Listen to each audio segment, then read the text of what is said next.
Serial Zee TV पर ये तो आते जाते हैं, लेकिन कुछ सीरियल ही ऐसे होते हैं जो दिल पर अपनी छाप छोड़ जाते हैं। जैसे हम यहाँ पर बात करेंगे सीरियल लक्ष्मी निवास की कहानी के बारे में, जो कम ही समय में दर्शकों की धड़कन बन चुका है। क्योंकि इस शो में यहाँ पर दिखाया जा रहा है एक के बाद एक नया ट्विस्ट एंड टर्न। शो में दिखाया गया टॉक्सिक हस्बैंड राज बुंदेला के रूप में, तो वहीं यहाँ पर वीर जैसा भी शख्स दिखाया गया, जो राधिका जैसी लड़की जिसकी कुंडली दोष होने के बाद भी वो इन सब चीजों को इग्नोर करके राधिका को प्यार खुशी देना चाहता है। उसके प्यार में वो पड़ा और उसे यहाँ पर पत्नी का भी दर्जा दिया। लेकिन अब उसी राधिका को लगने वाला है झटका बड़ा। ऑलरेडी वीर से शादी करने के बाद आप सभी देख ही पा रहे हैं सीरियल लक्ष्मी निवास में कैसे वीर की माँ नंदिनी और उसकी दादी राधिका को आए दिन यहाँ पर सुनाती रहती हैं उसकी कुंडली दोष और निया की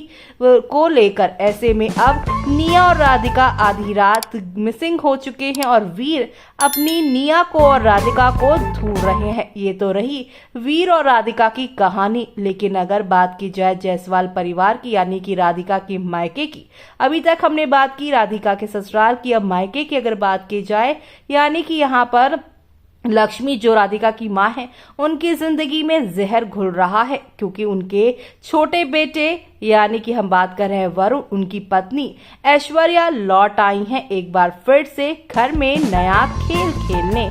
वरुण भी इस खेल में उनका साथ दे रहे हैं। ऐश्वर्या वीर की बहन है और अब जब राधिका वीर से शादी करके पहुंची है, तो अब यहाँ पर राधिका के पेरेंट्स को यहाँ परेशान करने के लिए आई हैं वरुण के साथ एक बार फिर से जायसवाल हाउस, जहाँ पर लक्ष्मी ने दोबारा अपनी बहू को आरती करके बुलाना चाहा घर में। लेकिन आते ही साथ ऐश्वर्या ने यहाँ पर जो है आरती की थाल फेंकी और आते ही यहाँ पर डिमांड कर दी कि वो इस घर में अपने असूलों के साथ रहूंगी। लेकिन अब वरुण भी जब ऐश्वर्या की तरह ही बोलने लग जाएगा, तो लक्ष्मी ने अब यहाँ पर ठानना है, जमकर पिटाई करनी है और वरुण को सबक सिखाना है, जो देखना काफी इंटरेस्टिंग होगा शो के अपकमिंग एपिसोड में, और वो देखना आप लोग मिस मत करेगा।